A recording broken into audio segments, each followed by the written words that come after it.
afternoon, everyone. Respected teacher, guests, and my dear friends, a very warm welcome to you all. It is my proud to introduce today's respected resource person. Our speaker is a well-known personality, admired for their knowledge, experience, and dedication toward the society. We are truly honored to have you with us today, sir. Today we are fortunate to have a distinguished speaker among us with their valuable guidance and inspiring thoughts.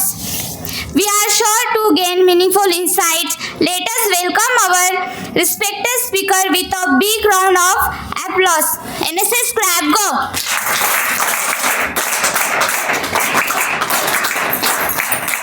I humbly request our respected NSS head, Mr. Chaudhary sir, to kindly accept the chairmanship of us today's program. NSS clap, go!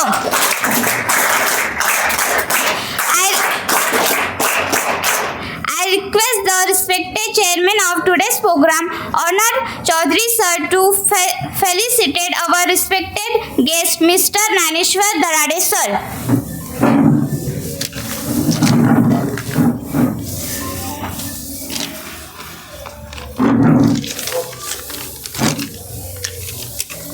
NHS clap, go.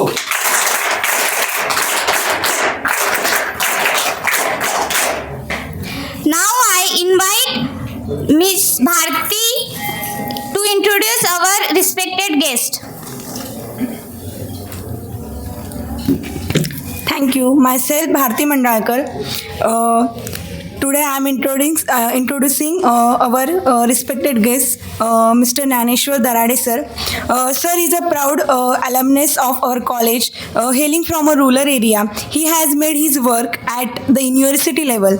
He is actively engaged in studies related to the environment, forest, and wildlife conservation. He has won medals. He has won many more medals in various competition, and is also a talented person, and is also a talented poet, a resident of Rajapur village, and coming from a farming family. He has excelled both academically and creatively. Thank you.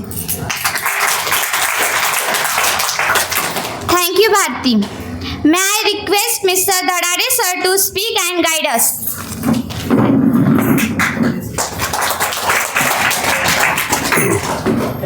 Thank you so much for inviting me here, and I really feeling proud. Where I studied at that institute, I'm coming as a speaker. It's my third time that I'm here.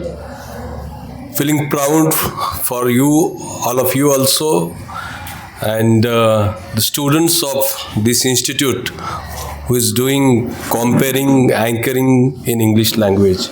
I really congratulate you, and this is definitely the change what we can see in the campus of Yeola College.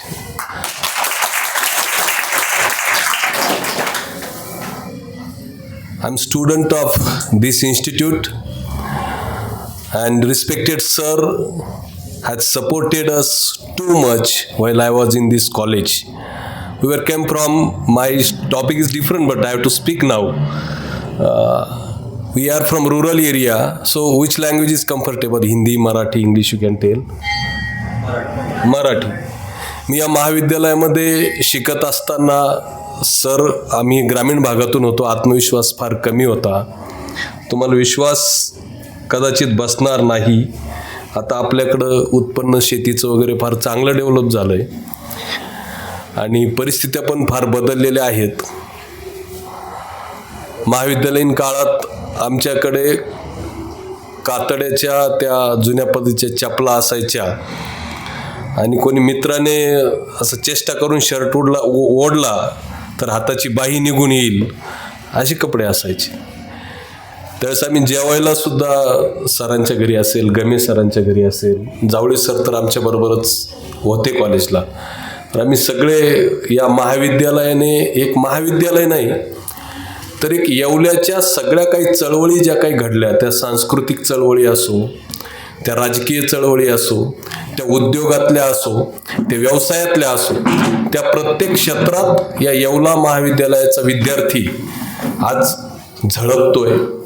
आणि हे जे महाविद्यालय आहे याची इमारत कदाचित तुम्हाला छोटी दिसत असेल आणि बाकीच्या ठिकाणी तुम्हाला गगनचुंबी AC इमारतीतले कॉलेज दिसतही असतील, पण इथं जसं आपण घडतो तसं तिथं घडलेले आम्हाला लोक दिसत नाही. आपलं जे ग्रंथालय आहे त्या ग्रंथालयामध्ये मला विश्वकोशाचं पहिल्यांदा दर्शन झालं. आम्ही वक्तृत्व स्पर्धांना जायचं, काव्य स्पर्धांना जायचं, त्याच्या बक्षिसं मिळायची, त्याच्यावरती पास काढायचे. त्या स्पर्धांना जायला पैसे नसायचे जवळ. ही सगळे प्राध्यापक आम्हाला त्यावेळेस प्रवासाचा खर्च असो किंवा कोणता असो तो हे सगळे करायचे. चला, तो भाग फार वेगळा आहे. आपण आपल्या विषयाकडे येऊया. व्यक्तिमत्व विकास या विषयावरती आपण बोलणार आहोत.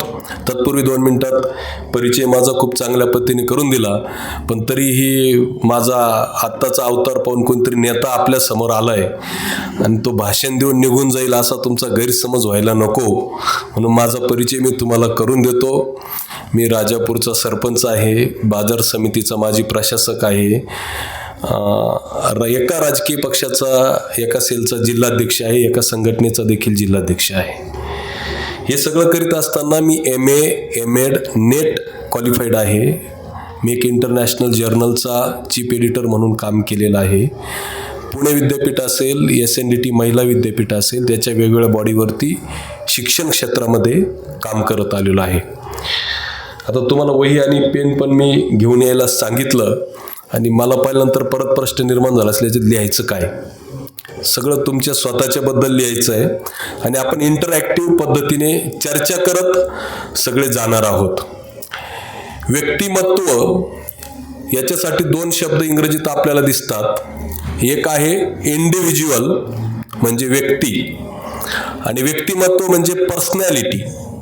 आता पर्सनॅलिटी शब्द कसा जन्माला आला तर पर्सोना हा एक शब्द आहे लॅटिन आणि त्या पर्सोना शब्दापासून पर्सनॅलिटी हा शब्द जन्माला आलेला आहे.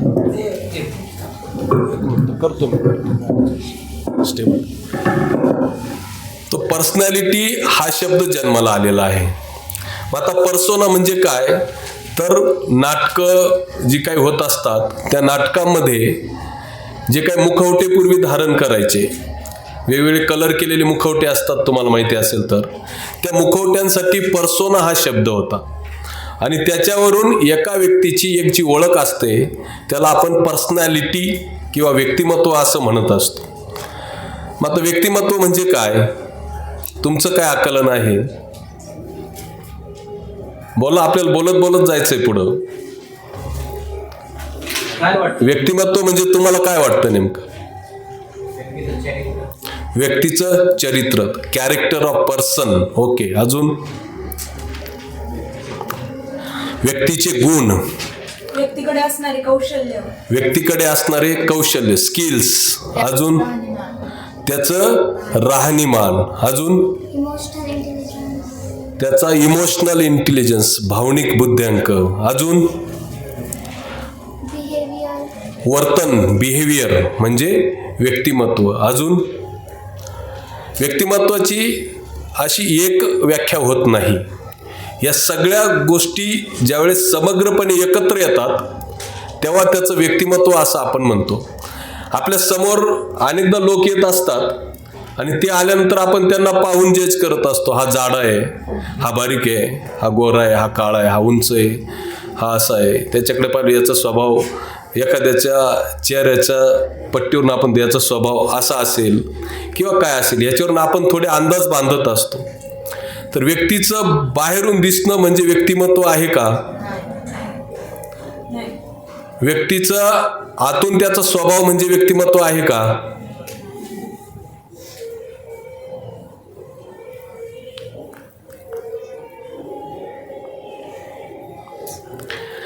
व्यक्तीचं बाहेरून दिसणं सुद्धा व्यक्तिमत्वाचा एक भाग आहे. व्यक्तीचा स्वभाव हा सुद्धा एक त्याचा भाग आहे. त्या व्यक्तीचा आत्मविश्वास, जसं याने चरित्र सांगितलं आणि इकडून आपण ज्या सगळ्या गोष्टी सांगितल्या या समग्रपणे एकत्रित करून आपलं जे समाजाला चित्र निर्माण होतं त्याला आपण व्यक्तिमत्व म्हणत असतो आणि ते समाजाच्या व्यतिरिक्त असू शकत नाही.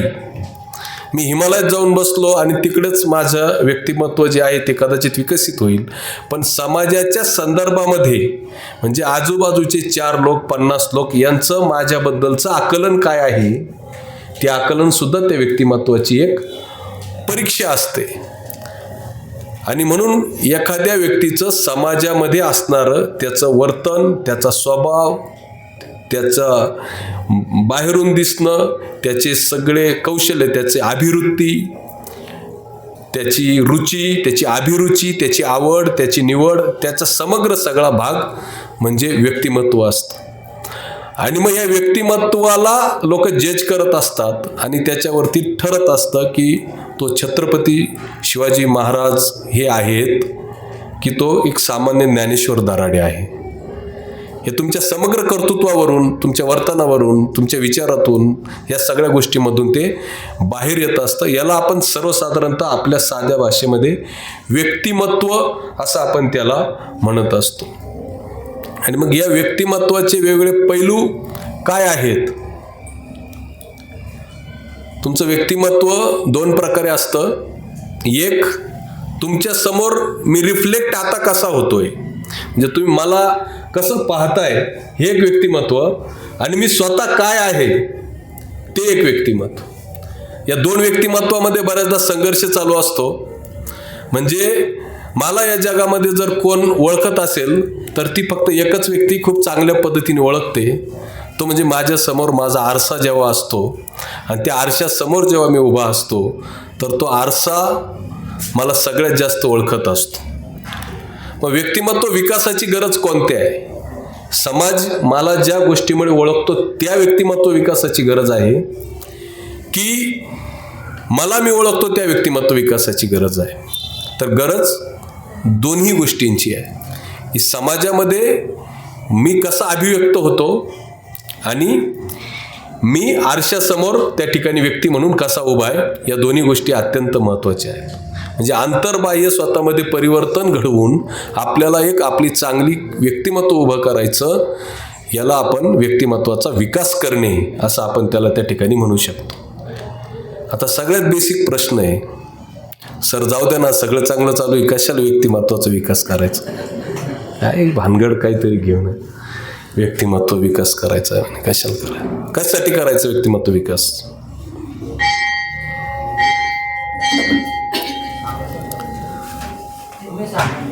मी सांगणारच आहे, मी त्याच्यासाठीच आलो आहे. तुम्हाला काय वाटतं कशासाठी व्यक्तिमत्वाचा विकास करायचा कशासाठी? काय करायचं? फार महत्वाचा प्रश्न आहे हा. आणि हा प्रश्न आपल्याला तिकडे घेऊन जातो की मी जन्माला का आलो आहे. या समाजात जर वावरायचं असेल तर काहीतरी व्यक्तिमत्व पाहिजे ना. नुसतं आलंय, डेली रुटीन चाललंय, खायचं प्यायचं, नुसतं हे एक व्यक्तिमत्व नाही ना. काहीतरी पाहिजे आपल्याकडे. कलाने आणि कलेने आणि दररोज काही 200-500 ग्रॅम वजन पृथ्वी तलावर वाढवण्यासाठी आपण जन्माला आलेलो नाही. आणि प्रत्येकाच्या जन्मामध्ये, प्रत्येकाच्या आयुष्यामध्ये त्याचं एक उद्दिष्ट आहे की मी जन्माला का आलो, तर मला गाडी, बंगला, स्वप्न पूर्ण करणं वगैरे वगैरे, या सगळ्यांच्या पलीकडे जाऊन मी इथे आल्याच्या नंतर 2 गोष्टी आहेत. एक तर माझं इथं काहीतरी देणं लागतं म्हणून मला काहीतरी करायचं आहे, आणि दुसरी गोष्ट की एक आठवा तुम्ही, मी तुम्हाला एक साधा प्रश्न विचारतो. इथं सगळ्यांना आजोबा असतील, आजोबांची जन्मतारीख सांगा. मला माहित नाही माझ्या आजोबांची.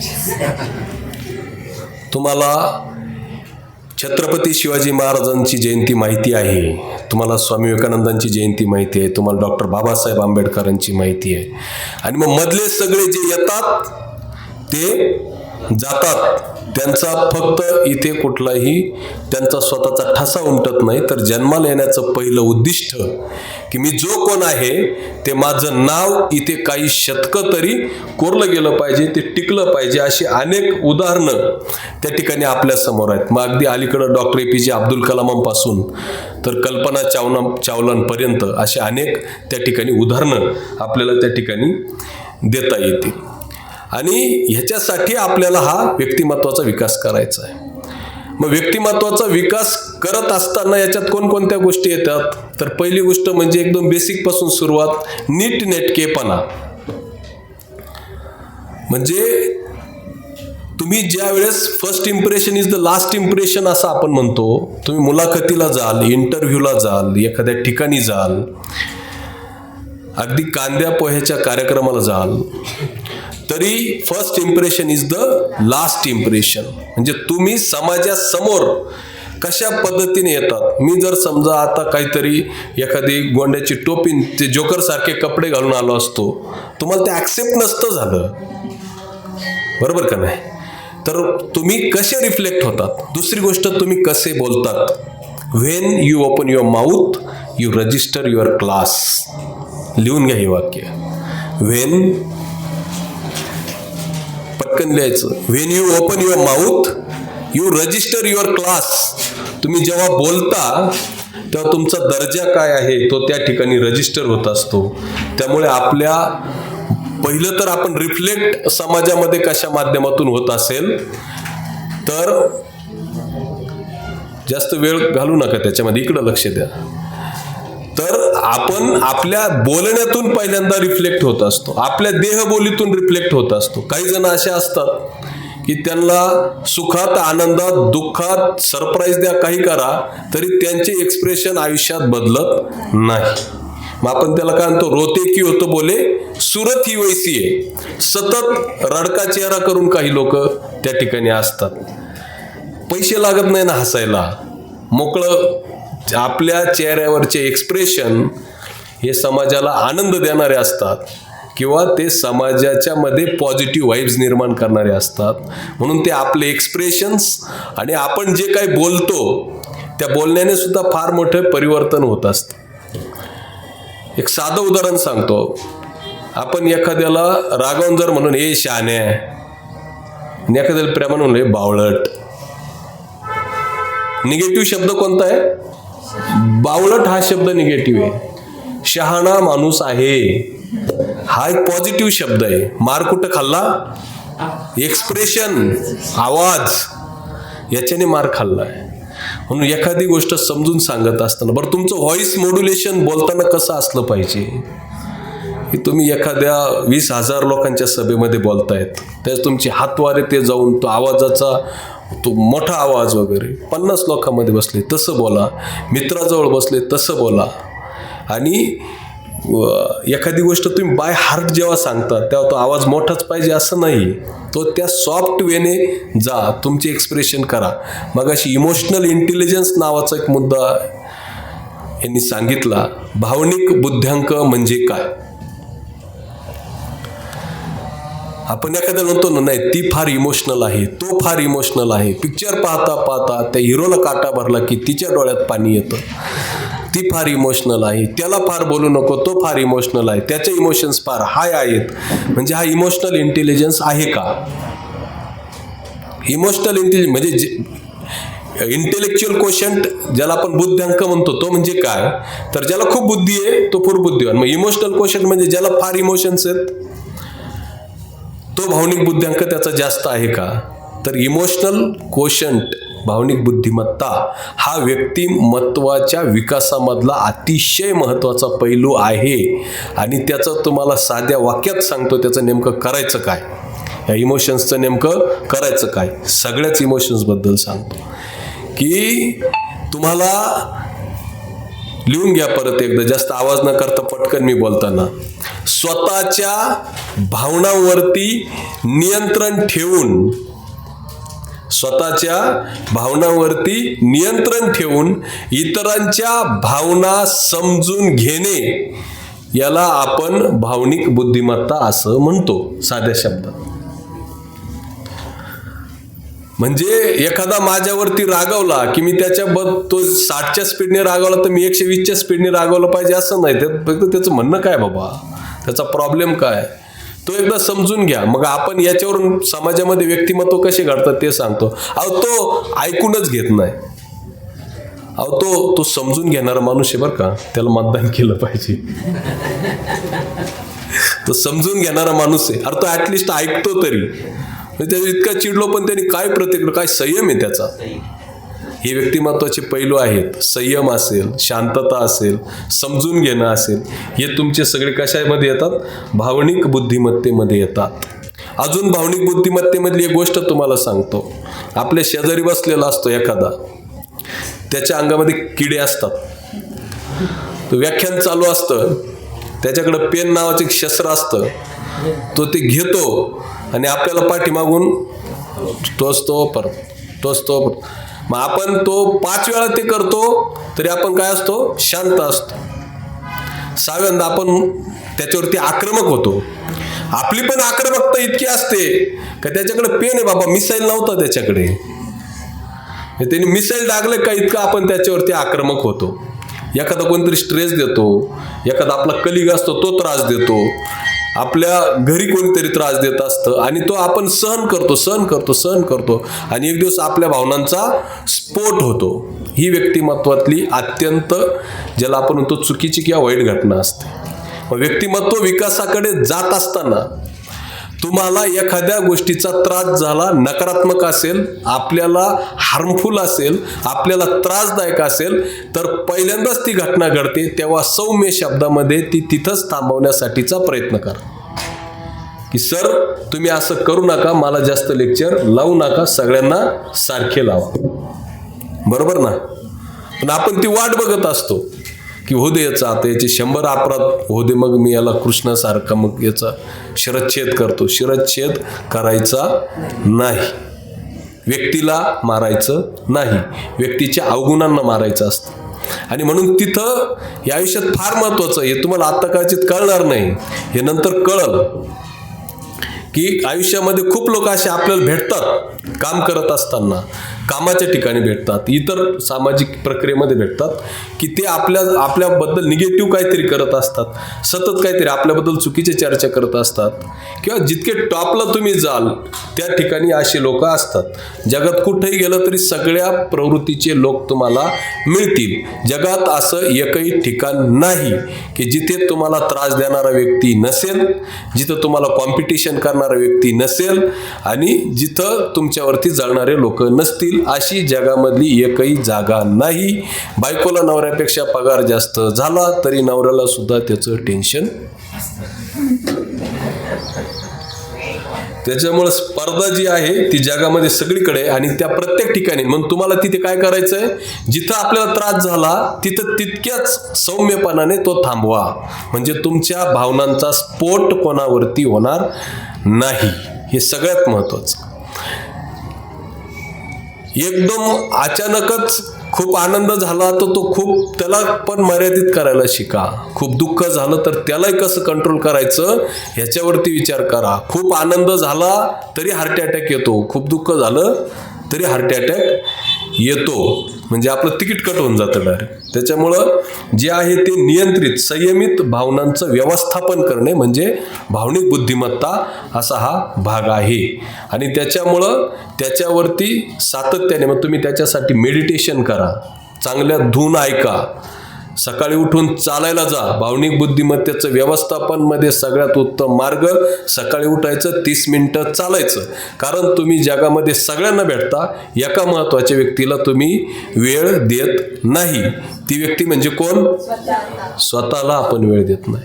सकाळी चालायचा जो अर्धा तास आहे त्या अर्धा तासामध्ये आपण चालतो, काही नकारात्मक विचार असेल तर तो पहिल्या राऊंडला निघून जातो, दुसऱ्या राऊंडला मला आज दिवसभर काय करायचंय ते लक्षात येतं, मग होमवर्क लक्षात येतो, मग पेपर लक्षात येतात, मग MPSCचे पेपर द्यायचे काय ते लक्षात येतं, काय करायचंय ते लक्षात येतं. आणि सकाळच्या वेळेमध्ये आपल्याला कोणी भेटलेलं नसतं आधी, त्याच्यामुळे इतक्या पॉझिटिव्ह व्हाइब्स असतात, इतके चांगले विचार मनामध्ये असतात, इतक्या चांगल्या कल्पना सुचतात की ते आपल्याला त्या ठिकाणी नवीन त्या कल्पनेतून आपलं आयुष्य उभं राहू शकतं, अशी ताकद त्याच्यातून आपल्याला निर्माण होत असते. आणि म्हणून एक्झरसाइज आपण त्या शारीरिक याच्याकडे जाणारच आहोत, पण व्यायाम, सकाळचं चालणं, मेडिटेशन करा.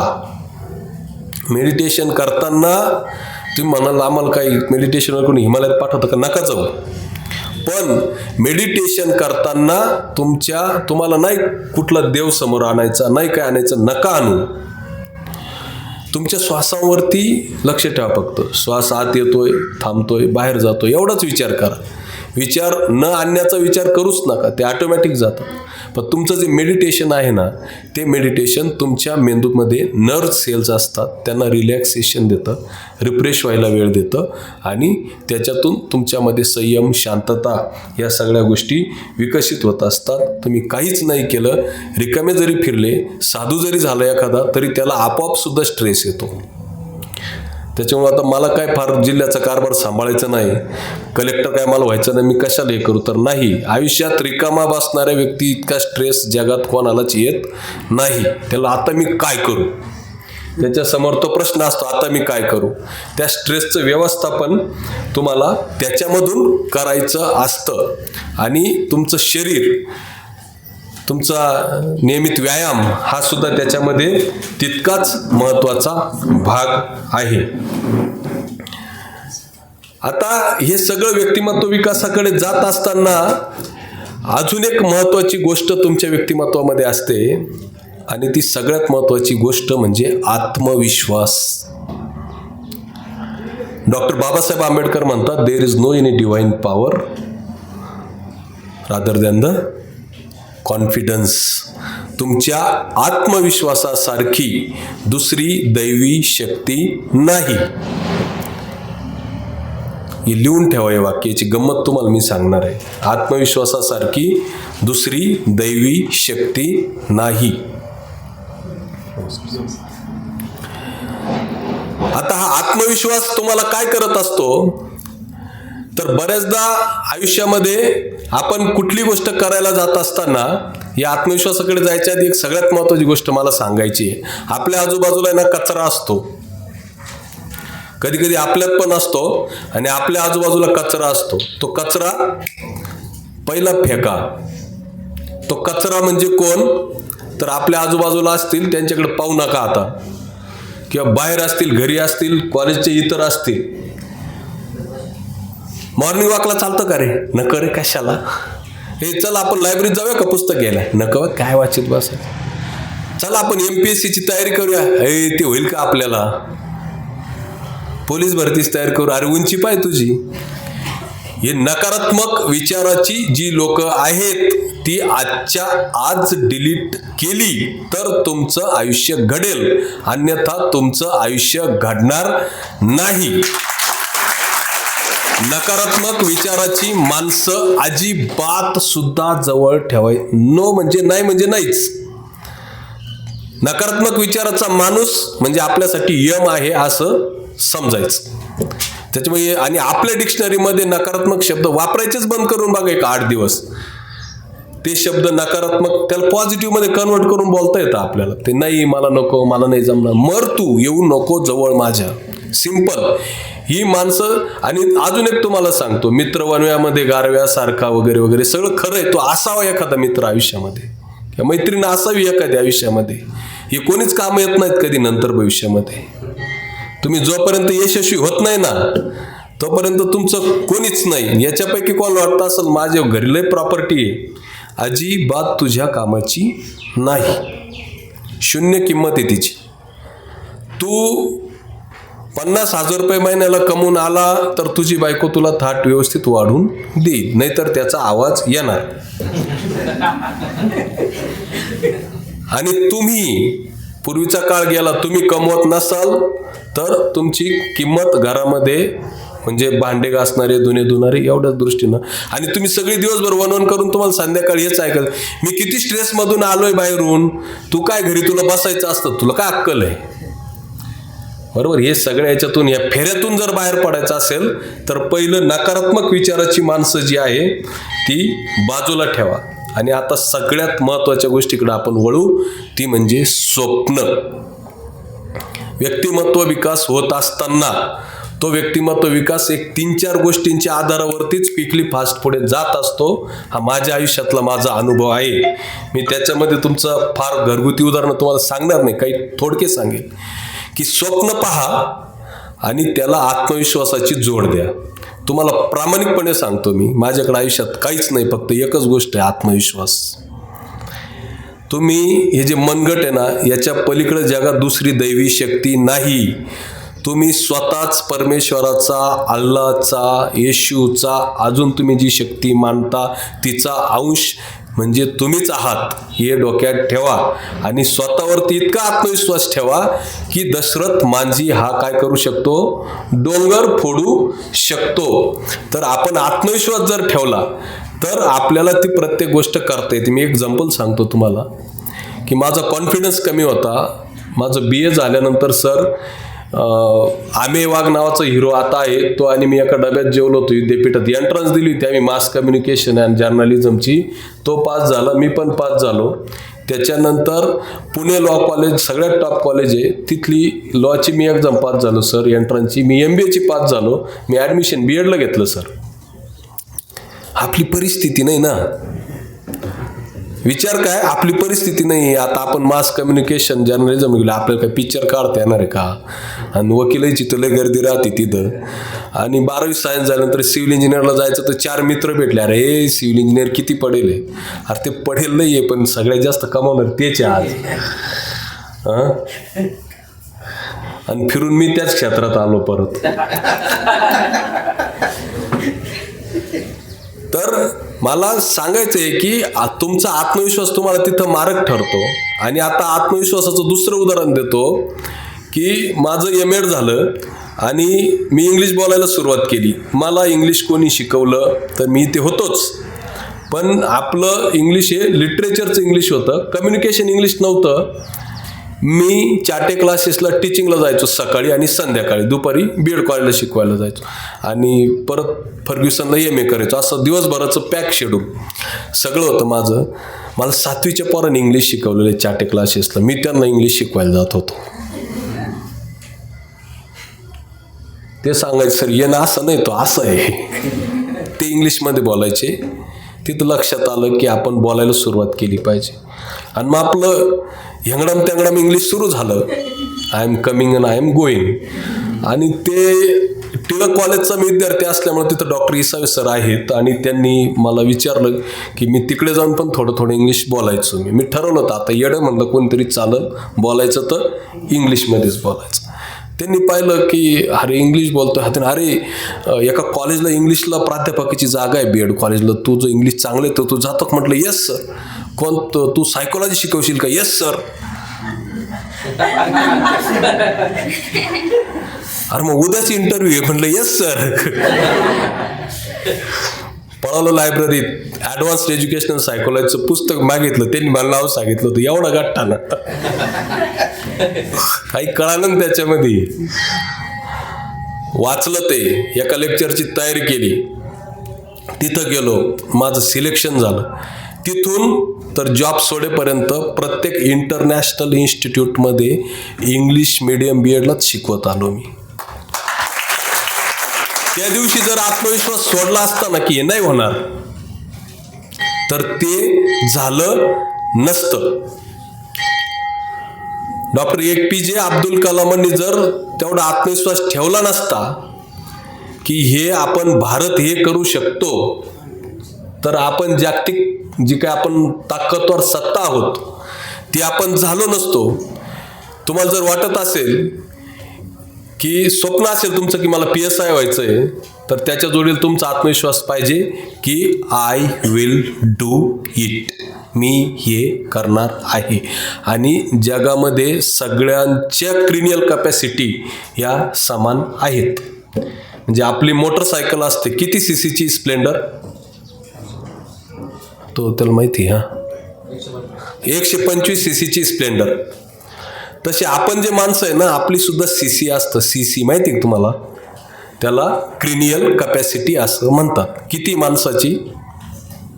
1400 cc आपल्या ब्रेनची क्रिनियल कॅपॅसिटी आहे. जसं प्रोडक्शन प्रत्येक येतं, प्रत्येक स्प्लेंडरची जर 125 किंवा 150 cc आहे, जन्माला आलेल्या भूतलावरतील प्रत्येक माणसाची क्रिनियल कॅपॅसिटी ही 1400 cc आहे म्हणजे आहे. तुमचा, माझा, याचा, त्याचा, ढोरवळणाऱ्याचा, कलेक्टरचा, पंतप्रधानाचा, सगळ्यांचा मेंदूची क्रिनियल कॅपॅसिटी किती आहे? 1400. तुमचा नामचा सगळ्यांचा मेंदू समान आहे. आता त्याच्या पुढचा महत्वाचा मुद्दा, त्याचा वापर आपण किती करतो. त्याचा उभ्या आयुष्यात आपण वापर करतो 10-12% इंटेलेक्च्युअल लोकांचा 18% जातो, आपला 10-12% जातो. याच्यामध्ये आपण जो 12% मेंदूचा वापर करतो, याच्यामध्ये 10% वापर आपण इतरांच्यासाठी विचार करतो. त्याचं कसं होईल, तिचं कसं होईल.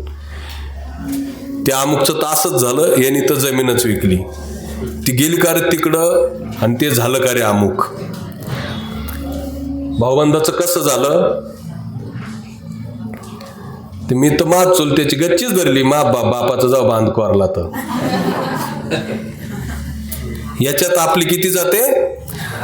10% of your brain power is used for others within 12%, आणि 2% आपण स्वतःसाठी फक्त 2% वापरतो. म्हणजे आपल्याला 100% तो वापरायचंच नाही. मेंदू 12-18% काय वापरतो, त्याच्यातला फक्त आपण स्वतःसाठी जर वापरला तर आपल्यामध्ये प्रचंड डेव्हलपमेंट त्या ठिकाणी होऊ शकते. आणि मग त्याच्यासाठी आपल्याला तो विचार करायचा. तो नाही सर, मी तर लय वापरून पाहिला पण चालतच नाही.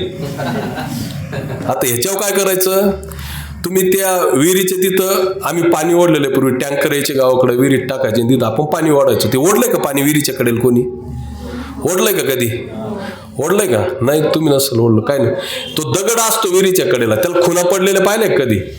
कशाने पडतात त्या? ती घसते म्हणून ते तयार होते. मी तुम्हाला एक दगड आणून देतो, रस्सी आणून देतो, मला दाखवा करून, तसं होईल का दगडाला? तसं रस्सी तुटल पण ते होणार नाही. तिथं काय होतं, कारण ते पाण्याचं वेट त्या बादलीमध्ये असतं ना, आणि मग ती वरती. मी तुम्हाला वेट देतो, JCB देतो, किती वेट वापरून पहा, होईल का? सातत्य, कन्सिस्टन्सी त्याच्यामध्ये असते. जर कन्सिस्टन्सीमुळे, सातत्यामुळे दगडाला जर खुणा पडू शकतात, तर आपला मेंदू अतिशय सॉफ्ट आहे. तुम्ही ज्या वेळेस जास्त पाणी ओढतात तेव्हा दगडाला खुणा पडतात. ज्ञानेश्वर दराडेला 10वीला मार्क आहेत 61%, 12वीला आहेत 47%, FYला आहेत 70%, SYला आहेत 56%, TYला आहेत 81%. याचं कारण काय? काय भानगडी? हे माझेत खरे आहेत. 1 वर्ष अभ्यास केला, आराम केला, परत अभ्यास केला, परत आराम केला. आलं का लक्षात? अभ्यासा वाचून काही सर्वथा दुष्कर नाही, संत ज्ञानेश्वर सांगतात आपल्याला, आहे का नाही? तर तो अभ्यास किंवा ते सातत्य हे त्या ठिकाणी आपल्याला महत्वाचं आहे. प्रत्येकाची क्षमता आहे. भरत आंधळे जे IRS का IPS आहेत, त्यांना ग्रॅज्युएशनला 55%च्या आसपास काहीतरी मार्क्स त्यांना आहेत. बट ते कंपनीत कामाला जात होते मजूर म्हणून, कुठंतरी रिअलाइज झालं की मला करायचं आहे. त्यांनी UPSCचा अभ्यास सुरू केला आणि ते काय झाले, IPS झाले. बरोबर का नाही? आता वेळ भरपूर आहेत, आपण जरा फास्ट चालूया. खूप उदाहरणं अशी आहेत की आपल्याला त्याच्यातून पुढे शिकत जाता येईल. मला तुम्हाला अजून एक महत्त्वाची गोष्ट सांगायची, त्यांची स्वप्न प्रत्येकाने पाहिली पाहिजेत. स्वप्न पहा, स्वप्न झोपेत आपोआप पडतील, ती पाहू नका. स्वप्न विचारपूर्वक पहा, ती कागदावरती लिहा. थोडं पटकन सांगतो मी राजापूरला राहत होतो, लग्न करून आले, तुमची लिहा सांगितलं, माझे नका लिहू. हां सर, राजापूरला राहायला गेलो लग्न झाल्याच्या नंतर. पत्र्याचं पुढं घराचं काम चालू करायचं होतं, मागं पत्र्याचं शेड होतं, त्याला दरवाजा नव्हता, गोठ्यात राहत होतं असं समजा. तिथं बायकोला म्हटलो की आपली पोरगी अशोका इंटरनॅशनलमध्ये शिकेल अजून 3 वर्षांनी, तू इथं जरा दम काढ, दिवस काढ गावामध्ये. त्या अशोका इंटरनॅशनल शाळा मी पाहिलेली नव्हती, लिटरली पाहिलेली नव्हती, पण माझी मुलगी पहिलीपासून अशोका इंटरनॅशनलमध्ये शिकते. मी नाशिकमध्ये राहायला गेल्यानंतर बायकोला सांगितलं की मी 5 वर्षात सगळा सेटअप करून देतो, फ्लॅट तुला घेऊन देतो, सगळा सेटअप करीन, पण मी नोकरी सोडल्याशिवाय काय राहणार नाही. 5 वर्षानं सुदैवानं म्हणा दुर्दैवानं माझी इच्छा नसताना सुद्धा मला नोकरी सोडावी लागली. म्हणजे इकडं चांगलं झालं काहीतरी म्हणूनच सोडली मी. माझं ठरलं आपण ठरवतो ते 5 वर्षांनी होतं, मग आपण 1च वर्षाचं ठरवू. अशी गंमत केली 1 जानेवारी 2025ला. तिला म्हटलं मी रिकामा फिरतो, तू काहीतरी चालवते तुझा व्यवसाय, आपण त्याच्यातच इन्व्हेस्टमेंट करू, आपण 1-1.5 CR मोठा प्रोजेक्ट उभा करू, आपण या वर्षीच्या एंडपर्यंत डिसेंबर किंवा जानेवारी 26 पर्यंत आपण तो करू. सर 6 मार्चला मुलीच्या वाढदिवसाला आमची प्रॉपर्टी जी घ्यायची होती ती झाली. जानेवारी, फेब्रुवारी, मार्च याच्यात भानगड एकच आहे फक्त, स्वप्न पहा आणि आत्मविश्वास इतका ठेवा, कोणाशी लढायची हिंमत ठेवा, काही करायची हिंमत ठेवा. होतं म्हणजे होतं. शाहरुख खानचा एक डायलॉग आहे, आप जिस चीज को पूरी शिद्दत से चाहो तो उसे. हा डायलॉग फक्त त्याने त्या चित्रपटातली नायिका त्याच्या प्रेमात पडावी म्हणून वापरलेला नाही. हा आयुष्याचा डायलॉग आहे की तुम्ही एखाद्या गोष्टीचा किस चीज को चाहना हे बी महत्वाचं आहे बरं का याच्यात. सर सांगून गेले मी घरी गेलो ते जिस चीज को चाहतो मी इतकं चाहलं ते नाही. तुमची जी काही स्वप्न आहेत ती स्वप्न साकारली जातात, ती स्वप्न व्यवस्थित तुम्हाला लिहायची आहेत. आणि त्याच्यानंतर तुमच्या स्वतःमधला आत्मविश्वास किती पाहिजे तो पटकन सांगतो तुम्हाला मी. कवळानं नावाचं गाव आहे, तिथे एक छोटा मुलगा होता. ते कुठतरी त्यांची बडोद्याच्या संस्थानामध्ये राजपुत्र नव्हता म्हणून या सगळ्यांना तिकडं नेलं. तर स्टोरी फार मोठी, शॉर्टकट सांगतो, वेळ फार झालाय म्हणून. तिथं नेलं, तिथे नंतर 3 जण होते, तिघांचा इंटरव्ह्यू त्या महाराणीने घेतला. मोठ्याला विचारलं तुम्ही कशाला, तुम्ही आमचे नातेवाईक आहे, तुमची फार राजवाडे, आलो पाहायला. ठीक आहे जा बाहेर. दुसऱ्याला बोलवलं, तू कशासाठी आलाय बाळा म्हणे, तुमच्याकडे फार चांगलं दिसतं, मग आमच्या शिक्षणासाठी इकडे आम्ही आलोय. तिसऱ्याला विचारलं तू कशाला आलाय, तो ना मी राजा व्हायला आलोय. आणि ते होते गोपालराव गायकवाड, ते झाले सयाजीराव गायकवाड, ते झाले बडोद्याचे सम्राट. त्या वाक्यात कॉन्फिडन्स होता, लगेच पोरगा उचलला आणि काय झाला, राजा झाला, महाराजा सयाजीराव गायकवाड. इतका आत्मविश्वास तुमच्यामध्ये असला पाहिजे.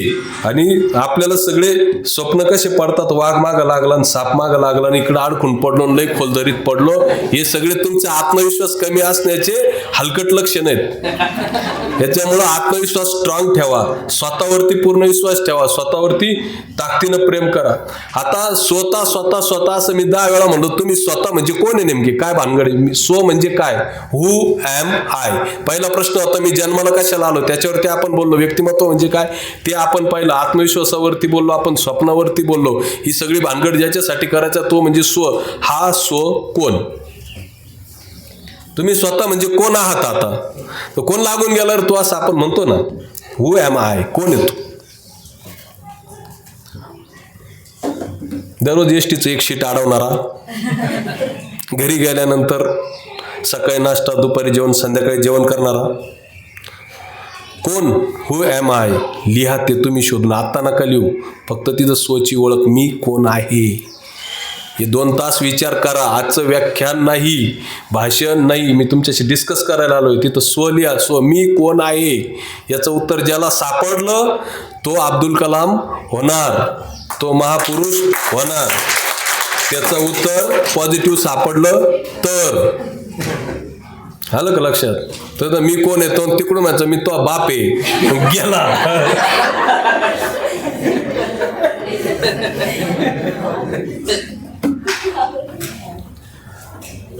आता 4 गोष्टींचं अनालिसिस करा.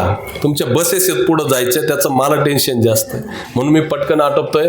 सॉर्ट अनालिसिस म्हणतात त्याला. स्ट्रेंथ, विकनेस, अपॉर्च्युनिटी, हे 3च गोष्टीवर बोलू आपण, पुढचं नंतर बोलू. स्ट्रेंथ, माझ्यामध्ये स्ट्रेंथ काय आहेत, तुमच्या स्ट्रेंथ तिथं लिहा. स्ट्रॉंग पॉईंट काय काय आहेत माझ्यामध्ये.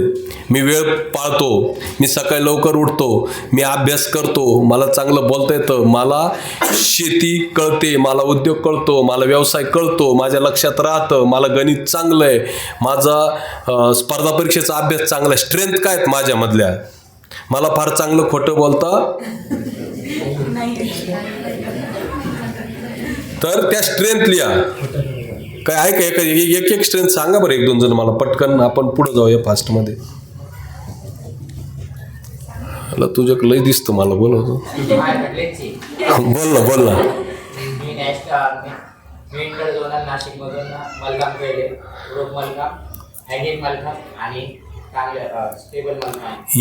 याच्यामध्ये काय स्ट्रेंथ आहे आणि खूप चांगली स्ट्रेंथ त्याच्यामध्ये आहे. याचा फायदा काय होऊ शकतो ते आपण पुढच्या टप्प्यात बोलू. पण तुमच्या स्ट्रेंथ काय आहेत त्या तुम्ही लिहून काढा. पुढचं लिहून काढा, विकनेस काय आहेत. हा कागद कोणाला दाखवायचा नाही बरं का तुम्ही लिहिल्यावर. हे जगाला दाखवायसाठी नाही सांगत, हे स्वची ओळख, मी कोण आहे हे माझं मला कळलं तरी ते फार झालं नसेल, तेच महत्वाचं आहे. माझं मला स्वतःला कळलं पाहिजे. पण विकनेस काय काय आहेत माझ्यामध्ये ते विकनेस लिहायचे आहेत. आळस, अजून आळस हा माणसाचा शत्रू आहे. हे फक्त शाळेत भिंतीवर लिहिण्यासाठी आपण ठेवलेलं असतं. दुपारी झोपायचं नाही. दुपारी झोपलं की शरीरातली शुगर वाढते, लिव्हरवर परिणाम होतो, मेंदूच्या वाइब्स चुकीच्या जातात, कोलेस्टेरॉल वाढतं, माणूस मरतो. विकनेस काय आहेत तुमचे ते लिहून काढा. त्याच्यानंतर अपॉर्च्युनिटीज काय काय आहेत तुम्हाला. त्यांनी सांगितलं की मलखांब खेळतो. पुढे विकनेस मध्ये त्याच्यातल्या याच्या काय चुका असतील तो विकनेस मध्ये लिहिल. पण अपॉर्च्युनिटी काय काय आहेत याला. हा इंटरनॅशनल लेवलला, नॅशनल लेवलला मलखांब खेळायला जाऊ शकतो. त्याच्या साईड बेनिफिट्स काय आहेत त्याला, तर तो एक राष्ट्रीय खेळाडू होऊ शकतो. त्याच्याबरोबर त्याला स्पर्धा परीक्षेमध्ये कमी मेरिटमध्ये तो ऑफिसर होऊ शकतो. त्याची लाईफ सेटल होऊ शकते. त्याच्या पुढे अजून 1000 गोष्टी आहेत की ज्याच्या तो त्याच्यातून करू शकतो. आता माझ्यासाठी अपॉर्च्युनिटीज काय आहेत. BA केलं, BCom केलं की भांडी घासणे काय अपॉर्च्युनिटी नाही. अजिबात भांडे घासायचे नाही. स्वयंपाक शिकायचा. सगळ्या पोरांनी स्वयंपाक शिकून घ्यायचा. मला उत्तम स्वयंपाक येतो. तर अपॉर्च्युनिटीज काय काय आहेत त्या मला लिहायच्या आहेत. आता पुढचं तुम्हाला सांगतो. परत आपल्याला स्ट्रेंथकडे यायचं आहे की ज्या माझ्या स्ट्रेंथ आहेत, जे माझे चांगले गुण आहेत, त्याच्यामध्ये ते मला अजून कसे वाढवता येतील. मला मलखांब, आता मी जिल्हा स्तरावर गेलेलो आहे, तर मी राज्य स्तरावरती जाण्यासाठी मला ते त्याच्यात काय काय करावं लागेल, कोणकोणत्या गोष्टी कराव्या लागतील. कोणाला MPSC करायची असेल, कोणाला काय असेल, तर त्याच्यासाठी तुम्हाला काय त्या स्ट्रेंथ कशा वाढवता येतील हे सगळं करण्याच्या आधी 2 गोष्टी स्किप झाल्या माझ्याकडून. Aim and ambition. तुमचं ध्येय. तुम्ही आता बस स्टँडवरती गेले की बिगर बोर्डच्या गाडीत बसता का तुम्ही. ज्याला आपल्याला काय व्हायचंय ते माहीत नाही, ती बिगर बोर्डची गाडी आहे. त्याचा जगून उपयोग आहे. त्याचा उपयोग तो बोर्ड लावू शकतो. अजून त्याची वेळ गेलेली नाही. बोर्ड पाहिजे. आता तुम्ही जर चांगल्या शाळांमध्ये गेलात तर तुम्ही 1ली 2री पासून पोरांना विचारलं तुला काय व्हायचंय, तो सांगतो त्याला काय व्हायचंय ते. 8वीची पोरं, 7वीची पोरं JEE, IIT, नीट एक्झामचे क्लासेस करतायत, जे आपल्याला 12वी गेल्यावर माहीत झालं की नीट एक्झाम असते, JEE असते. हे आपल्याला जे आम्ही सायन्सला होतो, आम्हाला 12वीचे पेपर दिल्यावर एंट्रन्सचा अभ्यास करायचा असतो असं आमचं ज्ञान होतं. आणि आता मुलं 7वी पासून त्या एंट्रन्सचा अभ्यास करतायत. 7वी पासून एखादा मुलगा स्पर्धा परीक्षेचा अभ्यास करत येत असेल आणि तो तुमच्या स्पर्धेत आता MPSC UPSC ला असेल किंवा कुठल्या ठिकाणी असेल, तर तुमचं मेरिट जर 70% असेल तर त्याचं किती राहील. किती कॉन्फिडन्स तुम्हाला. 100% राहील म्हणजे त्याचं. असाच आत्मविश्वास स्वतःवरती ठेवा. आणि त्यामुळं तुमचं ध्येय निश्चित करा. ध्येय निश्चित करताना पुढच्या 3 महिन्याचं माझं टार्गेट काय ते ठरवा. 6 महिन्याचं काय ते ठरवा. 1 वर्षाचं काय ठरवा. 5 वर्षाचं काय ठरवा. आणि मरेपर्यंत काय करायचंय ते ठरवा. म्हणजे मी माझ्या आयुष्याचं टार्गेट जर ठरवायचं असेल तर मी वेगळ्या क्षेत्रात काम करतो. मी ठरवली माझ्या अंत्यविधीला लाखो लोक आले पाहिजे, हे मी मेरिट ठेवलेलं आहे माझ्या ॲम्बिशनचं, की तर माझी ती अचिव्हमेंट झालेली. मी सोशल याच्यात मी लोकांमध्ये काम करतो. माझं टार्गेट ते. तुमचं टार्गेट एखाद्याला पैसे कमवायचे, त्यांनी ठरवलं पाहिजे. किती कोटी रुपयाचं स्वप्न पाहता तुम्ही. किती कोटी कमवायचे तुला. त्याच्याकडे नाही, तुला नाही कमवायचे. किती एखादा 2-4 हजार कोटी रुपये कमवायचं स्वप्न एखाद्याने जर पाहत असेल तर तो पैसे कमावणार आणि तुमच्या पिढीत पुढच्या पिढीला जाईपर्यंत इकडं बघा, तुमचे आता तुम्हाला पुढचं व्हिजन देतो, तुमचे मुलं कॉलेजला जातील तेव्हा ज्या लोकांना 1-1 कोटी रुपये पगार राहणार आहे, पैशाचं व्हॅल्यू संपत चाललं. सरांना विचारा जॉईनिंग वेळेस किती पगार होता सर? 4800 रुपये. आत्ताचं विचारत नाही, वय आणि पगार विचारू नाही म्हणतात. आता 2-3 लाखाच्या आसपास. 48, माझ्या वडिलांना 300 रुपये पगार होता. रिटायरमेंटला त्यांना 50-60 हजार रुपये पगार होता. म्हणजे मला सांगायचं आहे की पुढचा काळ फार भयानक आहे तुमच्या समोरच्या स्पर्धेतला. त्याच्यासाठी तुम्हाला स्वतःची ओळख त्या ठिकाणी करणं गरजेचं आहे. आता मी जे सांगितलं त्याच्यामध्ये परत सांगतो, मी कोण आहे हे पहिल्या पानावर लिहा, दुसऱ्या पानावर माझं ध्येय काय ते लिहा, त्याच्यानंतर त्याच्या पुढच्या जीवनाचं ध्येय लिहा, त्याच्या पुढच्या पानावरती पुढच्या 3 महिन्याचं 6 महिन्याचं आयुष्यभराचे ध्येय काय ती सगळी तिथं लिहा. त्याच्यानंतर तुमची स्ट्रेंथ लिहा, ती स्ट्रेंथ वाढवता कसं येईल ते लिहा. विकनेस लिहा, तो विकनेस कमी कसा करता येईल. त्याच्यासाठी मी आळशी आहे तर मला काय करावं लागेल शोधा. ChatGPT, YouTube, तुमचं हे सगळं, तुमचं इन्स्टा सुद्धा फार चांगलं आहे, फक्त तुम्ही सर्च काय करता ना त्याच्यावरती भानगड आहे. 1 रील फक्त तुम्ही व्यक्तिमत्व विकासाची टाका, 100 रील येतील. 1 रील आलिया भटची टाकली तर खाली तमन्ना भाटियापर्यंत सगळे येतील. बरोबर आहे का नाही? आलं का लक्षात? आणि एक तर ते टोनमध्ये ते काय, आता वेळ कमी त्याच्यावर नाही जात मी. तर या सगळ्या आताच्या कंटेस्टमध्ये हे तुम्हाला सांगतो, तुमच्या सोशल मीडियावरती पूर्ण लक्ष आहे सगळ्या AIचं. तुम्हाला काय आवडतं, तुमचं व्यक्तिमत्व काय आहे तुम्हाला कळण्यापेक्षा AI चांगल्या पद्धतीने सांगू शकेल. म्हणून तुम्ही सर्च करताना त्या पद्धतीने प्रॉपरली ते करा.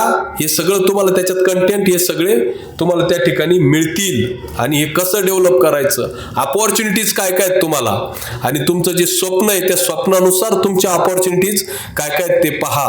Low aim is the crime असं म्हटलं जातं. स्वप्न छोटी पाहू नका. आपण पेपर देऊन येतो आणि सरांनी विचारलं कसं गेला, छान गेला, घरी जातो आपण 80 मार्क टोटल काढतो, आपल्याला किती पडतात? 60 पडतात, 50, 55, 60 पडतात. थोडाफार डिफरन्स येतो ना. मग आपण 80% स्वप्न पाहिलं की 60% पडतात. स्वप्न पाहताना अब्दुल कलामचं वाक्य, low aim is the crime. मोठी स्वप्न पहा की तुम्ही जर सातत्याने, आणि ते खरं की खोटे मला माहित नाही, पण युनिव्हर्स नावाची एक गोष्ट असते तर असं म्हणतात, तुम्ही जर ज्या पद्धतीचा तुमचे वाक्य सुद्धा तोंडातून येतात ना, ते प्रत्येक वाक्य सुद्धा हे युनिव्हर्स खरं करत असतं. Everything is there to help you. हे सगळं जग तुम्हाला स्वप्न साकार करण्यापासून थांबवण्यासाठी नाही, ती स्वप्न पूर्ण करण्यासाठी आहे. पण ती स्वप्न ही तुम्ही जी स्वप्न पाहतात त्याच्यानुसार तुमची वाक्य, तुमचं बोलणं हे सुद्धा त्या ठिकाणी आलं पाहिजे. त्याच्याशिवाय ते शक्य होणार नाही. स्वप्न, सातत्य, आणि हे सगळं याच्यात सगळ्यात महत्त्वाचं टिकून ठेवण्याचा भाग आहे की अपडेटेशन. अपडेट करत राहा स्वतःला. म्हणजे आडात नाही तर पोऱ्यात कडून येणार अशी एक म्हण आहे. वाचन करा, ऐकत राहा, ऐकण्याची क्षमता विकसित करा. जेवढं जास्त ऐकाल ते तुमच्यासाठी चांगलं आहे, जितकं जास्त वाचाल ते तुमच्यासाठी चांगलं आहे. सोशल मीडिया स्क्रोल करण्याचा मानसिक आजार माझ्यासह जगातल्या जवळजवळ 99% लोकांना लागलेला आहे. त्याच्यात काहीच पर्याय नाही. पर्याय आहे त्याला, पण आपण म्हणतो पर्याय नाही. पण तिथे स्क्रोल करत असताना तुम्हाला काय हवंय ते पहा. मी अलीकडच्या काळामध्ये खूप चॅटिंग करतो आणि एकाच कॉन्टॅक्टशी चॅटिंग करतो सर. त्याचं नाव आहे ChatGPT. काही पण विचारतो मी त्याला. म्हणजे कांदा, आपल्या भागात कांदा जास्त निघतो तर या कांद्यावरती काय काय उत्पन्न निघतील, पावडर किती निघतील, इतक्या भावनी कांदा घेतलात, पावडर काय भावनी जाईल, तुम्ही त्याच्यात टाका ना. मी MPSCचा अभ्यास कसा करू ते सगळं सांगतं आपल्याला. ChatGPT इतका चांगला मित्र नाही. आपण चांगले असलो तर आपण चांगलं पाहिजे. त्याच्यासाठी स्पार्क नावाची एक गोष्ट आहे. आपल्या ज्या गाड्या असतात ना, आपण किक मारतो, मग ते तिथं ते करंट पास होतो, ते स्पार्क होतं, मग पेट्रोल पडतं आणि मग गाडी चालते. गाडीत पेट्रोल आहे सगळे, पण ते स्पार्क नाही झालं तर गाडी चालत नाही. तुमच्यामध्ये एक स्पार्क असला पाहिजे. म्हणजे अब्दुल कलामांच्या भाषेत काय त्या पुस्तकाचं नाव सर त्यांचं? अग्निपंख नाही, अजून एक पुस्तक आहे दुसरं, ignited minds, your mind should be ignited. ते प्रज्वलित असलं पाहिजे, ते पेटतं असलं पाहिजे. विजलेला मनाचा माणूस हा मेलेला, फक्त जिवंत दिसतो तो मेलेला असतो. तुमचं मन हे प्रज्वलित असलं पाहिजे. मिळवायचंय, मला हे करायचंय, माझ्याकडून हे होईल, ती पॉझिटिव्हिटी, ते मन तुमचं प्रज्वलित जर असेल तर तुम्हाला किती वेळ सर आटपला नाही वेळ आपला? 4:30 झालेत. तर सगळ्यात महत्वाचं एक वाक्य तुम्हाला सांगतो. प्रज्वलित मन, प्रज्वलित मन म्हणजे तुमचं इग्नायटेड माइंड, पेटलेलं मन, प्रज्वलित मन, तुमच्यामध्ये असणारा स्पार्क तो कायम असला पाहिजे, तो कधी विझला नाही पाहिजे. तुमच्यामध्ये एक सातत्य पाहिजे. एक गोष्ट ठरवली तर मी कन्सिस्टंटली ती करणार, मी ती नियमितपणाने करणार. तो व्यायाम असो, अभ्यास असो, अजून तुमच्या करिअर रिलेटेड काही गोष्टी असो, त्या सगळ्या मी करणार म्हणजे करणार. आणि त्याच्यात ते सातत्य असणं. आणि त्याच्यातली सगळ्यात महत्त्वाची गोष्ट म्हणजे आत्मविश्वास. हे मी करणार आहे, हे माझ्याकडून होणार आहे. हा आत्मविश्वास जो आहे तुमच्यातला, हे होणारच, हे होईलच, हा सगळ्यात महत्त्वाचा आहे. आणि ही पंचसूत्री जर तुम्ही आयुष्यामध्ये अवलंबवली तर व्यक्तिमत्वाचा विकास हा तुमचा कधीही थांबवला जाऊ शकत नाही. आणि हे जर तुमचं अशा पद्धतीने व्यक्तिमत्व जर घडलं तर तुम्हाला 2 मिनिटं सुद्धा वेळ मिळणार नाही. जितके तुम्ही धावपळीत, जितके तुम्ही बिझी असाल, तितकं तुमचं व्यक्तिमत्व अधिक चांगल्या पद्धतीनं घडणार आहे. म्हणून हे स्वॉट ॲनालिसिस झाल्याच्या नंतर एक कागद घ्यायचा, कोरा पेन घ्यायचा आणि त्याच्यावर तुमचं टाइम टेबल तयार करायचं. आत्तापर्यंतच्या आयुष्यामध्ये आपण अनेकदा टाइम टेबल केले, सुरेख पद्धतीने ते चांगल्या कागदावर लिहून काढले, ते परत भिंतीवर चिटकवले, पण ते काही फॉलो झाले नाही. पण मी ग्रॅज्युएशनला असताना एक टाइम टेबल फॉलो केलं होतं की अभ्यासाचं फक्त सांगतो की दररोज काय शिकवलंय ते वाचायचं, उद्या काय शिकणार आहे ते मी आधी वाचायचं. त्याला फ्लिप क्लास टेक्निक म्हणतात. ते आधी वाचून जायचं, म्हणजे वर्गात उद्या सर आपल्याला काय सांगणार आहे की चंद्रग्रहण असं होतं, आणि मग ते आपण मग तिथं गेल्यावर चंद्र इमॅजिन करतो, तो आधीच करा, आधी वाचून जा. कारण शिक्षकांना जे सांगायचंय ते बियॉन्ड द कंटेंट सांगायचं असतं. आणि तुम्ही जे जातात ते एकदम ब्लँक जातात, मग ते तुमच्या कोऱ्या पाटीवरती लिहायची वेळ येते. आणि बेसिकच सांगायचं, ते वाचून तिथं जा. म्हणून मी ते आधी वाचून, आम्हाला सरांनी सांगितलं की उद्या काय शिकवणार आहे ना ते वाचून या तुम्ही. मला वाटतं सरांच्याच क्लासला सरांनी आम्हाला टॉपिक वाटून दिले होते की हे तुझं टॉपिक तो येऊन शिकवा म्हणले वर्गामध्ये उद्या. मग आम्ही त्यावेळेस बुद्धिवंत आहे, सरांना जीवावर आलं काय शिकवायचं. नंतर एका इंटरनॅशनल कॉन्फरन्सला गेलो. फ्लिपकास्ट टेक्निक नावाचं एक नवीन टेक्निक आलं, जे सरांनी आम्हाला 2004ला वर्गात सांगितलं होतं. ते फ्लिपक्लास टेक्निकवरती तिथं आम्ही भाषण ऐकले लोकांचे, आणि मग ते कॉलेजवरती अप्लाय केलं. ते करा. आणि दररोज एक विषय, तुम्हाला 6 विषय असतील आत्ताच सांगतोय, एक विषय पकडायचा आणि त्याचा एंडच करायचा त्या दिवशी. त्याच्याशिवाय आपल्या भाषेत भाकर खायची नाही. एक रिव्हिजन त्या विषयाला झालं पाहिजे. दररोज कॉलेजच्या व्यतिरिक्त 4-5 तास अभ्यासाला बसू शकत असाल तर तुमच्या आयुष्यात तुम्ही काहीतरी करू शकता. नाहीतर मग दोन्ही भांडी फिक्स आहेत. आपल्याला सुद्धा होऊ शकतं. तर या पद्धतीने आपल्या व्यक्तिमत्वाचा गांभीर्याने विचार आपण जर केला आणि या सगळ्या गोष्टी आपण जर ठरवल्या तर या सगळ्या बाबी त्याच्यामध्ये येत असतात. तुम्ही म्हणाल सर आम्हाला फार काम असतं. एक उदाहरण सांगतो तुम्हाला मी. मालेगावला आपल्या संस्थेचं कॉलेज होतं. तिथे एक प्राचार्य होते. त्यांचा एक मुलगा होता. तो वाया गेलेला म्हणून सगळ्यांनी डिक्लेअर केलेला होता सर. आणि तो ड्रायव्हर होता. तो इकडे ट्रक ड्रायव्हिंग करायचा. ते ड्रायव्हिंग करता करता मुंबईला गेला. मुंबईला ट्रक ड्रायव्हिंग करता करता कार ड्रायव्हर झाला. नीना राऊत नावाच्या एक डिरेक्टर प्रोड्युसरच्या गाडीवरती ड्रायव्हर म्हणून गेला. तिथं ते सगळं तो कार्यक्रम पाहत होता. आणि त्या कार्यक्रमाचं नाव मला वाटतं ताक दिना दिना असं कार्यक्रम होता तो. आपल्याला आठवत असेल आपल्या बॅचला, तुमच्यापर्यंत नाही. तो जुनी सिरियल होती एक, तिचे त्या डायरेक्टर होत्या. तो ड्रायव्हर होता. ती प्रॅक्टिस चालायची सगळी. तो सोडायचा आणायचा सगळं करायचा. एक दिवस सेटवरती जो प्रमुख हिरो होता तो आलाच नाही. आणि त्या दिवशी फायनल शूटिंग होतं. आणि ते म्हणल्या तो नाही, मग एवढा लाखोचा सेट वाया कशाला घालायचा. ती हिरोईन होती. मग ते नीना राऊत म्हटले तू जा, फक्त तिच्याजवळ उभा राहा. तू काय, तुला जी स्क्रिप्ट दिलेली आहे ती स्क्रिप्ट तू वाच आणि ती तिचं करेल, तो हिरो डायरेक्ट फायनल कार्यक्रमाला येईल, त्याचा काही प्रॉब्लेम नाही. हा म्हणला मला स्क्रिप्ट नको आहे, मला फक्त करायची संधी द्या. तो उभा राहिला त्या कार्यक्रमामध्ये, त्याने अँकरिंग केलं, इतकं सुंदर केलं की त्या कार्यक्रमाचा अँकर म्हणून त्याची निवड झाली. त्याचं नाव आहे आदेश बांदेकर, जो महाराष्ट्राचा एक स्टार अँकर आजही आहे. आणि तो त्या ठिकाणी अँकर म्हणून समोर आला आणि एकदम प्रसिद्ध व्यक्ती म्हणून आपल्या समोर आहे. असे खूप उदाहरणं आहेत. पेट्रोल पंपावरती पेट्रोल वापरणारा माणूस वरती पाहत होता, गाडी तिथं आली, अरे भाऊ तू वरती काय बघतोय? तो म्हणला समोर चालतो काय पेट्रोल पंप टाकायचे स्वप्न पाहतो काय? तो म्हणला पेट्रोल पंप टाकायचे स्वप्न नाही पाहत, पेट्रोलियम कंपनी काढायचं स्वप्न पाहतोय. कोण? धीरूभाई अंबानी पेट्रोल पंपावरती पेट्रोल टाकत होते.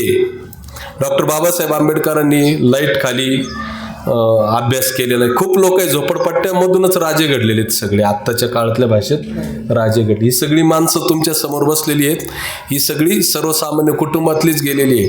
फार VIP सगळं असतं, तमुक असलं तरच मिळतं, इंटरनॅशनल शाळेत शिकला तरच अमुक होतं, सगळं डोक्यातून काढून टाका. दुसरी गोष्ट, आता आपलं काय होणार हा एक प्रश्न असतो. आता आपलं काय होणार? आपल्याला नाही जमणार. जमतं जिथून सुरू कराल तिथे जमतं.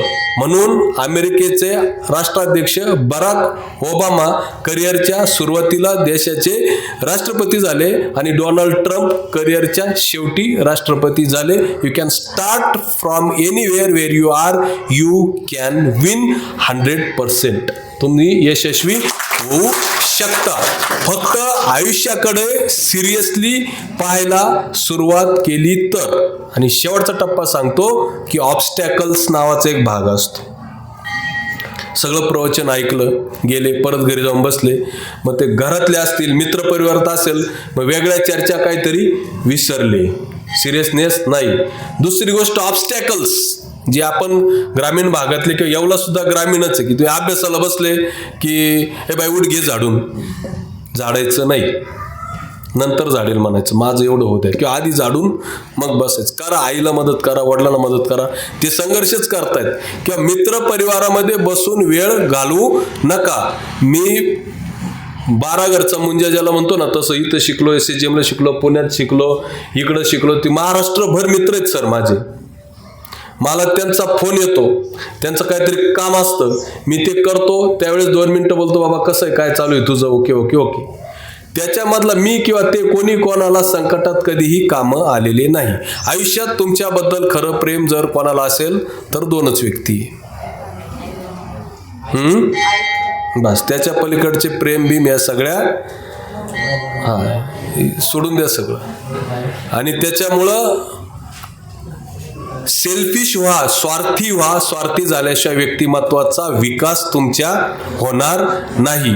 असं समग्र पद्धतीने घडवलेलं तुमचं व्यक्तिमत्व जेव्हा समाजाच्या समोर येईल आणि समाजाला जे काही आपलं देणं लागतं ते देणं लागण्याची पूर्तता तुम्ही जेव्हा कराल, तेव्हा निश्चितप्रमाणे पहिल्या वाक्यावरती येतो की आपल्या आजी आजोबांची जन्मतारीख आपल्याला माहीत नाही, आपली जन्मतारीख अख्ख्या जगाने साजरी केली पाहिजे. याच्यासाठी काम करा. एवढं बोलून मी तुम्हाला खूप खूप शुभेच्छा देतो. फक्त जाताना एकच सांगेल, हे स्वॉट ॲनालिसिस नावाचा जो प्रकार तुम्हाला सांगितला, हा प्लीज सिरियसली स्वतःसाठी करा.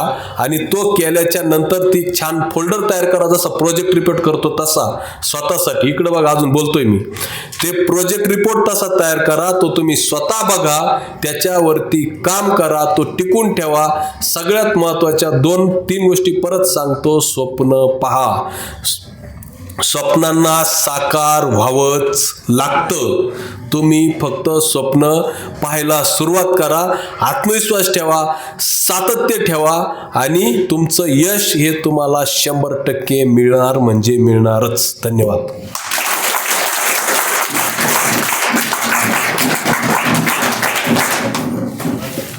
NSS clap go.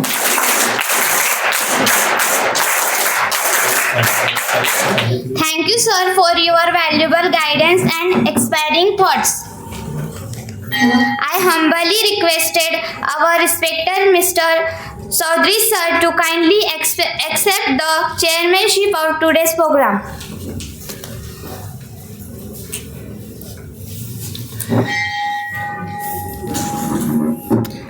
सात दिवसाच्या बौद्धिक दृष्टिकोनातनं आपल्यामध्ये वाढ व्हावी या दृष्टिकोनातनं श्रमदानाबरोबरच आपण व्याख्यानं आयोजित करण्याचा हेतू पुणे विद्यापीठाचा आहे, INSSचा आहे. विद्यार्थी मित्रांनो, आजच्या या कार्यक्रमासाठी आपल्याला मार्गदर्शन करण्यासाठी आलेले ज्ञानेश्वर दराडे, मी त्यांना माऊली म्हणतो कारण नाव ज्ञानेश्वर आहे. विद्यार्थी मित्रांनो, तुमच्यासारखाच एक विद्यार्थी आपल्या महाविद्यालयामध्ये शिक्षण घेण्यासाठी ग्रामीण भागातून आलेला विद्यार्थी आज या अतिशय महत्त्वाच्या विषयावर बोलत असताना स्वतःचंच उदाहरण देत गेले. आपण आपल्याला शोधायचं आणि शोधत असताना एक गोष्ट लक्षात ठेवा, थिंकिंग पॉझिटिव्ह ठेवले की सगळं काही होतं. त्यांनी सांगताना सांगितलं की बाबा विद्यार्थ्यांना आम्ही सांगायचो की बाबा बोला असं. 2003 पुणे विद्यापीठाने एन्व्हायरमेंटल सायन्स हा विषय सुरू केला, SYBComसाठी कंपल्सरी. त्यावेळेस त्यांची पहिलीच बॅच होती आणि प्रोजेक्ट करायचं सांगितलं. गेल्या वर्षी जे विद्यार्थी होते मागच्या वर्षी TYBComचे त्यांना माहिती आहे प्रोजेक्ट कसा तयार करायचा.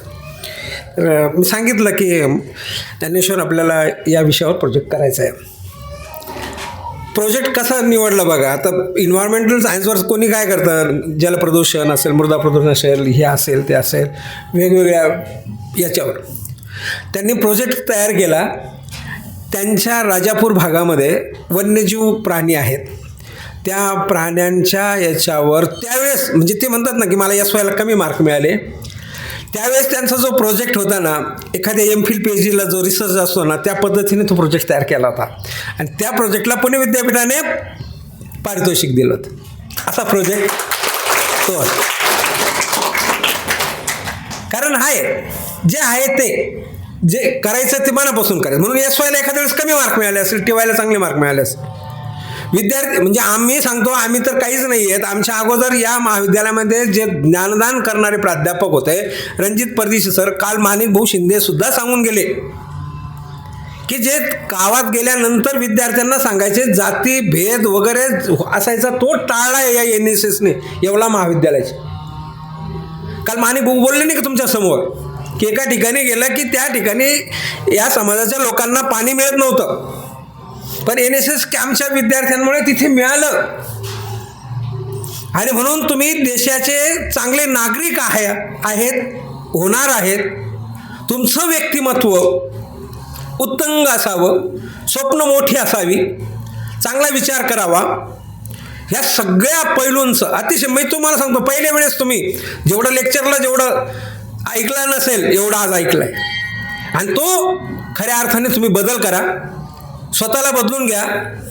एक बदलला तर पूर्ण समाज बदलेल, तुमचं गाव बदलेल. आणि तुम्ही येवला तालुक्यातनं 114 गावातनं वेगवेगळ्या गावातनं आलेले विद्यार्थी आहेत. आपला येवला तालुका बदलेल. आपला येवला तालुका जर बदलला तर आपला नाशिक जिल्हा बदलेल, आपला महाराष्ट्र बदलेल, देश बदलेल. म्हणून तुमच्यासाठी हे उपक्रम असतात. मी खूप खूप धन्यवाद देतो की तुम्ही तुमचं एवढं व्यस्त टायमिंगचं हे असतानासुद्धा खूप वेळ कमी आहेत ज्ञानेश्वर दराडेंकडे, मला माहिती आहे. परंतु आपल्या प्राचार्यांना मला माहीत होतं, आम्हाला विश्वास होता का ते येतील आणि हेच तुमच्या दृष्टिकोनातनं प्रेरणास्थान आहेत, तुमच्यासमोर आदर्श आहेत. असंच आजचं व्याख्यान होतं. म्हणून मी महात्मा गांधी विद्या मंदिर संस्था महाविद्यालयाच्या वतीने त्याचप्रमाणे आपल्या NSSच्या वतीने सरांचं खूप खूप ऋणी आहेत, मनपूर्वक आभार मानतो आणि माझं अध्यक्षीय भाषण संपवतो. जय हिंद, जय Maharashtra. Now for the final sweet part of our program, the vote of thanks. I invite Ms. Sada Sheikh to the stage. We sincerely thank you, respected speaker, for their guidance and inspiring thoughts. I also express my gratitude to Mr.